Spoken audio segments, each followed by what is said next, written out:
ప్రజలు అందరికీ ఈరోజు మనం చిన్న మాట మనం జ్ఞాపకం చేసుకుంటాం. దేవుని వాక్యాన్ని మనం ఎలా చెప్పాలి అని ఆలోచన చేసినట్లయితే, దేవుని వాక్యాన్ని ఎలా చెప్పాలంటే, దేవుని వాక్యాన్ని చెప్పే బాధ్యత మనందరి మీద ఉంది.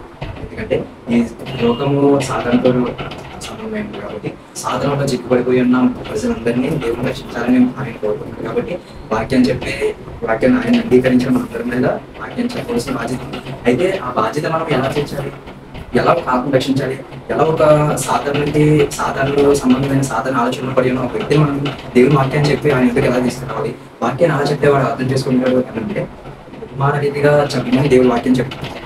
అదేంటి ఉపమాన రీతిగా ఎలా చెప్పాలి, ఎందుకు చెప్పాలి ఉపమాన రీతిగా అంటే, మత్తయి రాసిన సువార్త 13:3 ఆయన వారిని చూచి చాలా సంగతులు ఉపమాన రీతిగా చెప్పారు. ఎవరు చూచి ఇక్కడ వారిని అంటే పైన 2వ వచనంలో ఆయన మాట్లాడుతారు. బహు జనసమూహములు ఆయన వద్దకు కూడి వచ్చినందున, అంటే జనసమూహములు అంటే దేవుని ప్రజలే, ఆయన వద్దకు వచ్చిన ప్రజలే ఆయన దగ్గర వచ్చి కూర్చున్నప్పుడు ఆయన చెప్తున్నాడు. ఎలాగా దేవుని వాక్యాన్ని కదా ఆయన ప్రకటిస్తుంది. అంటే వాక్యాన్ని ఎలా చెప్తున్నట్టు ఆయన వారిని చూచి చాలా సంగతులను ఉపమాన రీతిగా చెప్తున్నా మొదలు పెట్టండి. ఆయన ఉపమాన రీతిగా చెప్పాను. అసలు దేవుడే ఉపమాన రీతిగా ఎందుకు చెప్పాల్సి వచ్చింది వాక్యాన్ని అని అంటే, చాలా మంది ఉపమాన రీతిగా చెప్పమని అనగానే వాళ్ళ మైండ్ వచ్చేసరికి ఒక క్వశ్చన్ వస్తుంది. ఎందుకంటే ఎలా అంటే, ఎందుకు ఉపమాన రీతిగా చెప్పాలి, వాక్యం ఉన్నట్టుగా చెప్పొచ్చు కదా, దేవుని మాటలే చెప్పచ్చు కదా బైబిల్ నుంచే, అంటే ఉపమాన రీతి కూడా బైబిల్ నుంచి చెప్పాలి. అంటే మన మెయిన్ ఉద్దేశం ఏంటంటే వాడికి అర్థం కావాలి దేవుడు ఏం మాట్లాడబోతున్నాడు వాడితో. దేవుడు ఆయన ఉద్యమంలో ఏమనుకుంటాడో మనతో చెప్పడానికి ఉన్న ఒకటి ఆ వాక్యం ఒకటే. సో క్వశ్చన్ ఇక్కడ ఏంటంటే, ఎందుకు ఉపమాన రీతిగా చెప్పాలి అని అంటే, ఆయనే క్రీస్తు ప్రభువారే ప్రజలకి ఎలా చెప్తున్నాడు దేవుని వాక్యాన్ని ఉపమాన రీతిగా చెప్తున్నాడు. ఎందుకు ఉపమాన రీతిగా చెప్పాలంటే చూడండి, 13 మత్తయి రాసిన సువార్త 13:10 సేమ్ మనకు ఎలా అయితే క్వశ్చన్ ఉందో, అప్పుడు శిష్యులు కూడా యేసు ప్రభువారిని అడిగారు, దేవా నీకు ఎందుకు ఉపమాన రీతిగా చెప్తున్నావు, వాక్యాన్ని చెప్పచ్చు కదా, బైబిల్ మాటలు చెప్పచ్చు కదా, ఎందుకు ఉపమాన రీతిగా చెప్తున్నావు అంటే ఆయన ఏం చెప్పాడు చూడండి. తర్వాత శిష్యులు వచ్చి నువ్వు ఉపమాన రీతిగా ఎందుకు వారితో మాట్లాడుచున్నావు అని ఆయన అడగగా, ఆయన వారితో ఇట్లా పరలోక రాజ్యమార్గము ఎదుట మీకు అనుగ్రహింపబడి ఉన్నది కానీ వారికి అనుగ్రహింపబడలేదు. ఇక్కడ దేవుడు సెపరేట్ చేస్తున్నాడు ఎవరిని, మనల్ని అంటే శిష్యుల్ని, ఇక్కడ ప్రజల్ని సెపరేట్ చేశాడు దేవుడు. అంటే మీకు తెలిసి ఉన్నది కానీ వాళ్ళకి తెలియలేదని సెపరేట్ చేశాడు. సో ప్రజల్ని ఎందుకు సెపరేట్ చేశాడు, శిష్యుల్ని అంటే ప్రజలు ఎందుకు అర్థం చేసుకోలేని స్టేజ్లో ఉన్నారు వాక్యాన్ని చెప్తే అంటే, 13 మత్తయి రాసిన సువార్త 13 13-15 దేవుడు మాట్లాడుతుంటాడు. ఎందుకు ప్రజలు అర్థం చేసుకునే స్టేజ్ లో ఉన్నారు, వారి కళ్ళు ఎలా అయిపోయి అంటే, వారి చెవులు ఎలా అయిపోయి, వారి హృదయం ఎలా అయిపోయిందంటే క్లారిటీగా మాట్లాడుతున్నారు దేవుడు 13-15. సో ఇప్పుడు ఆయన ఉపమాన రీతిగా చెప్తున్నాడు కదా వాక్యాన్ని. సో అలా ఆయన 13-3 చాలా సంగతులు చెప్పాడంట దేవుడు ఉపమాన రీతిగా. సో మనం ఒక చిన్న ఉపమానం మనం జ్ఞాపకం చేసుకున్నాం ఆయన చెప్పిన ఉపమానంలో. సో అదేంటంటే మత్తయి రాసిన సువార్త 13:3 చెప్పుల్లో, ఇదిగో విత్తువాడు విత్తుటకు బయలు వెళ్ళాను, వాడు విత్తుచుండగా కొన్ని విత్తనములు త్రోవ పక్కన పడిను. మనం దేనికోసం మాట్లాడుతున్న దేవుడు విత్తనముల కోసం. ఇక్కడ విత్తనముల కోసం అంటే మనం అర్థం చేసుకోవాల్సింది మనుషుడు. మనుషుడు ఎలాంటి మనుషుడు అంటే, దేవుని తెలిసి దేవుని ఎరిగి దేవుని సన్నిధి పెరుగుతున్న మనుషుడే. అంటే దేవుని కోసం తెలిసిన ప్రజలే, వారి కోసమే వారి మైండ్ సెట్లు ఎలా ఉన్నాయి 4 రకాలుగా దేవుడు చెప్పినాడు. వాళ్ళ మైండ్ సెట్ ఎలా ఉన్నాయంట, దేవుని ప్రజలే, దేవుడిని ఎదిగిన బిడ్డలే ఎలా ఉన్నారంట, 4 మైండ్ సెట్లు కలిగి ఉన్నారంట. 4 మైండ్ సెట్లు దేవుడు ఉపమాన రీతిగా చెప్పాడంటే విత్తనం ద్వారా చెప్పాడు. ఇక్కడ మనం అర్థం చేసుకోవాలి. ఇక్కడ విత్తనములు ఎలా ఎక్కడ పడ్డాయి అని దేవుడు చెప్పాడంటే, కొన్ని విత్తనములు ఎక్కడ పడ్డాయి అంట, త్రోవ పక్కన పడ్డాయి. ఇంకొన్ని ఎక్కడ పడ్డాయి, మన్ను లేని రాతి నేలను పడ్డాయి. ఇంకొన్ని ముండ్ల పొదల్లో పడ్డాయి. ఇంకొన్ని మంచి నేలను పడ్డాయి. అంటే ఇక్కడ 4 విత్తనములు 4 సందర్భాల్లో చెప్పలేదు. ఒకటి ఎక్కడ పడ్డాయి, త్రోవ పక్కన పడ్డాయి. ఇంకోటి మన్ను లేని రాతి నేలను పడ్డాయి. ముండ్ల పొదల్లో పడ్డాయి. మంచి నేలను ఒకటి పడ్డాయి. ఇలా ఇప్పుడు ఒక్క మనుషుడు అంటే ఒక్కొక్క విత్తనము ఎలా ఉంది అని మనం ఈరోజు తెలుసుకున్నాం.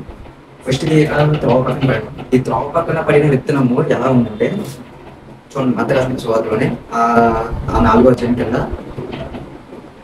కొన్ని త్రోవ పక్కన పడిన పక్షులు వచ్చి వాటిని మింగి వేసాను.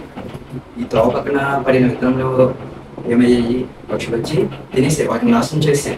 సో అంటే ఇక్కడ ఎలా ఉన్నాడంటే, దీనికి అర్థం ఏంటి, పక్షులు వచ్చి తినేయడం ఏంటి, విత్తనం త్రోవ పక్కన పడితే అని అంటే 13-18 దేవుడు చెప్పినాడు ఎందుకు పక్షులు వచ్చి తినేసాయి అంటే, ఇక్కడ ఎత్తుపడిని గురించిన ఉపమానం ఆము వినుడు. ఎవడైనా రాజ్యము గురించిన వాక్యము వినియు గ్రహింపకై ఉండగా దుష్టుడు వచ్చి వాడి హృదయంలో ఎత్తుబడిన దానిని ఎత్తుకుని పోవును.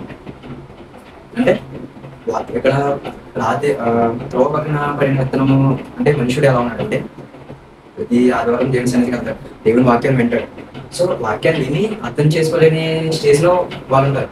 అంటే వాక్యం విని అర్థం చేసుకోవడం అంటే వాక్యం వినేసి వదిలేస్తే సరిపోదు. దేవుని వాక్యం అర్థం చేసుకోగలగాలి. దేవుడు ఏం మాట్లాడాడు ఈరోజు ఆదివారం కదా, అంటే ఆదివారం వెళ్ళి వాక్యం వింటే సరిపోదు. దేవుడు వాక్యం ద్వారా నాతో ఏం మాట్లాడాడు అని మనం అర్థం చేసుకోవాలి. అలా అర్థం చేసుకోవాలి చాలా మంది. సో వాళ్ళ కోసం దేవుడు చెప్తున్నాడు పక్కన పడిన విత్తనం ద్వారా. అంటే వాక్యాన్ని గ్రహించరు, అంటే అర్థం కాదు దేవుని వాక్యం అసలు ఏం మాట్లాడుతున్నారు, ఏదో వినేసి వదలటమే తప్ప దేవుని వాక్యాన్ని అర్థం చేసుకోరు. సో అలా ఉండకండి మీరు అని చెప్పారు దేవుని వాక్యాన్ని. అలా ఉంటే ఏమవుతుందంట, సాతాను వచ్చి వాక్యాన్ని తిరిగిపోతానంట. అంటే నువ్వు విన్నది మర్చిపోతావు. అందుకే చూడండి ఆదివారం చెప్పిన వాక్యాన్ని మరి వచ్చే ఆదివారం ఒకవేళ ఫాస్ట్ లాస్ట్ ఏం చెప్పారని ఎవరు చాలా మంది మాట్లాడలేదు. ఎందుకు వాక్యాన్ని వాళ్ళకి అర్థం చేసుకోలేరు.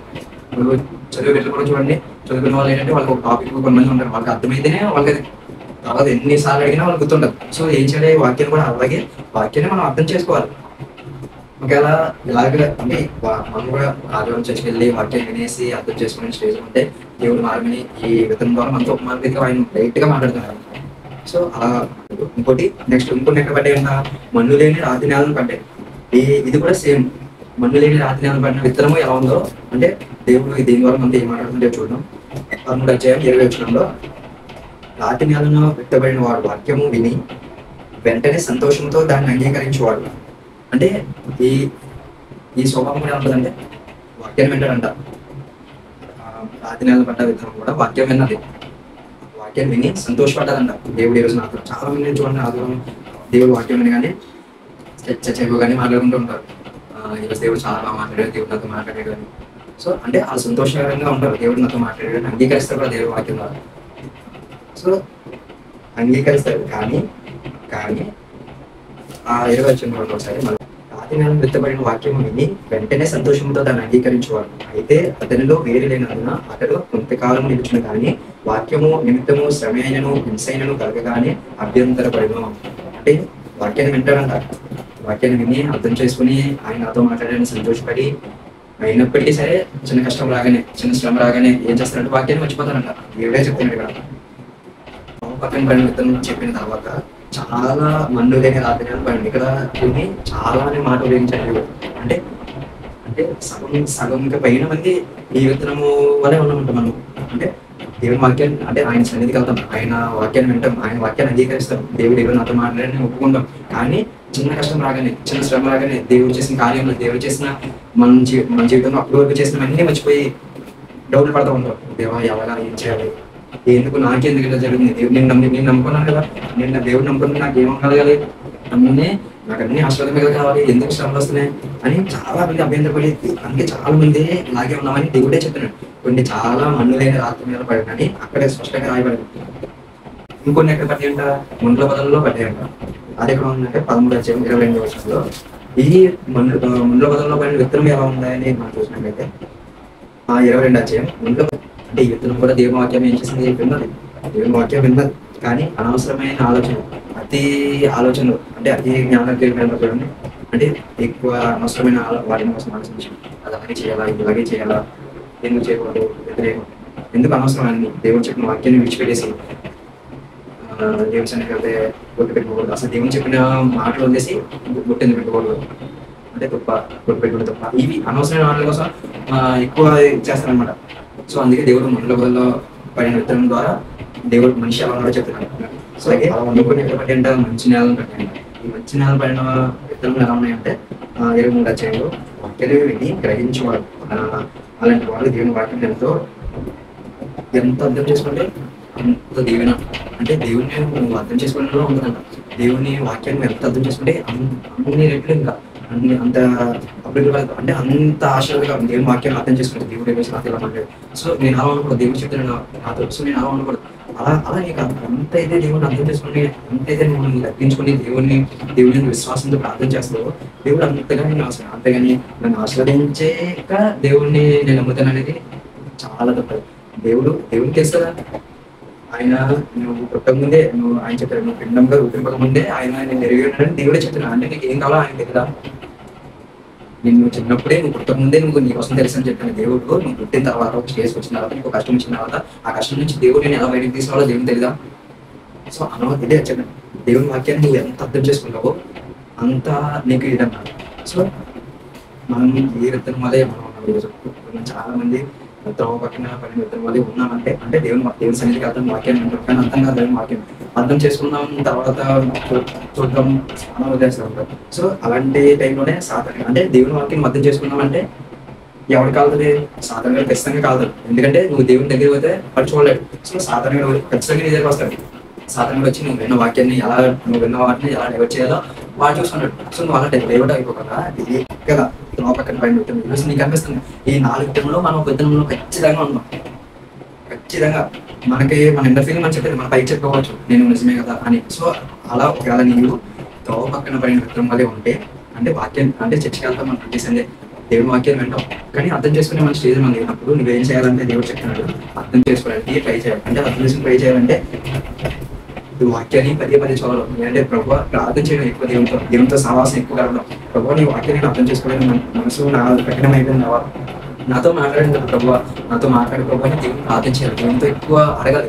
నాకు అర్థంతో సింహాసనం దయచేది ఆదివారం చెప్పిన వాక్యం నాకు అర్థం కాలేదని సోమవారం ప్రార్థన చేయాలి, మంగళవారం ప్రార్థన చేయాలి, గురువారం ప్రార్థన చేయాలి, శుక్రవారం మళ్ళీ ఖచ్చితంగా దేవునితో మాట్లాడేది.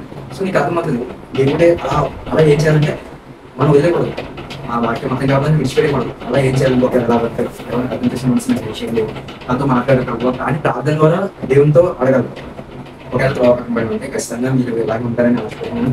అర్థం చేసుకోవాలని ట్రై చేయండి. ఖచ్చితంగా పదే వాక్యాన్ని మనం చదవడం, ప్రార్థన కన్నీటి ప్రార్థన ఆయనతో అడిగే ఈ లోకంలో ఏది కాదు ఉంటాం. ఇలా ఆయన దగ్గర పడిపోయి కాల్ అయ్యా ఎవరైనా తప్పైనా నాకు ఇది అర్థం చేయాలి, నాకు నేర్పించి ప్రభు అని అడగడం ఆయన్ని. నెక్స్ట్ ఒకవేళ మనలో లేని రాత్రిజ్ఞానం పడిన విత్తనం వల్లే మనం ఉంటే అంటే దేవుని వాక్యం మనం 4 విత్తనంలో ఏది కామను దేవుని వాక్యాన్ని వింటాడు. అందరూ దేవుని వాక్యాన్ని వింటారు, అందరూ సన్నిధి పడతారు. ఈ విత్తనం ఈ ఉపమానం ఎవరి కోసం అంటే ఖచ్చితంగా దేవుని నమ్ముకుని దేవుని అంగీకరించిన బిడ్డల కోసమే. అందుకే ప్రతి దాంట్లో ఫస్ట్ పాయింట్ కామన్ ఏంటి? దేవుని వాక్యాన్ని వింటారు. అందరూ దేవుని వాక్యం వింటారు. కానీ కొంతమంది ఫస్ట్ ఎలా ఉన్నాడు, ఫస్ట్ విత్తనం ఎలా ఉంది?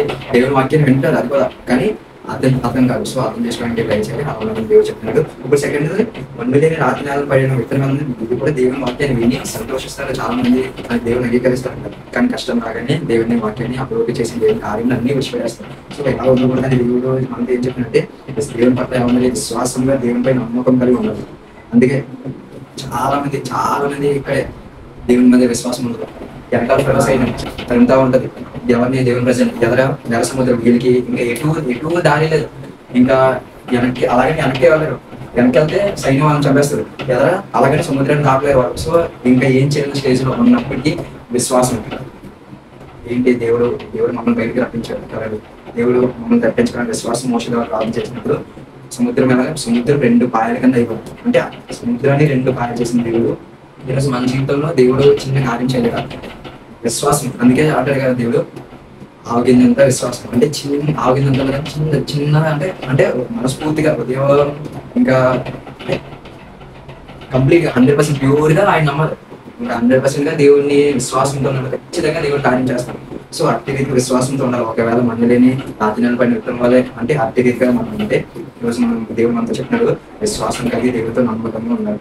నెక్స్ట్ 3వది ముండ్ల పొదలో పడిన విత్తనం వల్లే మనం ఉంటే అంటే దేవుని వాక్యాన్ని విని అనవసరమైన వాళ్ళ కోసం చిన్న చూడండి ఇన్స్టాలో రీల్స్ చూసి ఇదే క్రిస్టియానిటీ ఏమో ఎలాగా అద్భుతమైన కార్యాలు ఎలా స్వస్థపడిపోతారో ఎలాగ మనుషులు బాగుపడి చేస్తారో ఏ పాటలు పాడి ఇంకా దేవుడు చెప్పిన అనవసరమైన వాటిని విడిచిపెట్టి నువ్వేం చేయాలంటారా?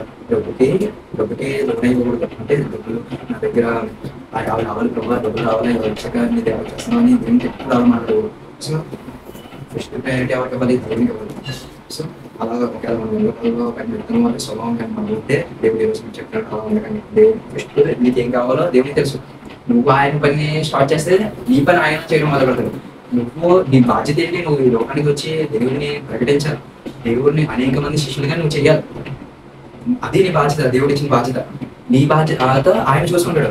నీకు కష్టం వచ్చిందా నీకు అంటే సింహం పిల్లలైనా ఆకలి ఉంటాయేమో కానీ దేవుని పిల్లల్ని ఎప్పుడు ఆకలి అంటే ఆయన తెలుసు. నీకు ఎప్పుడు ఏం కావాలో ప్రతిదీ ఆయన తెలుసు.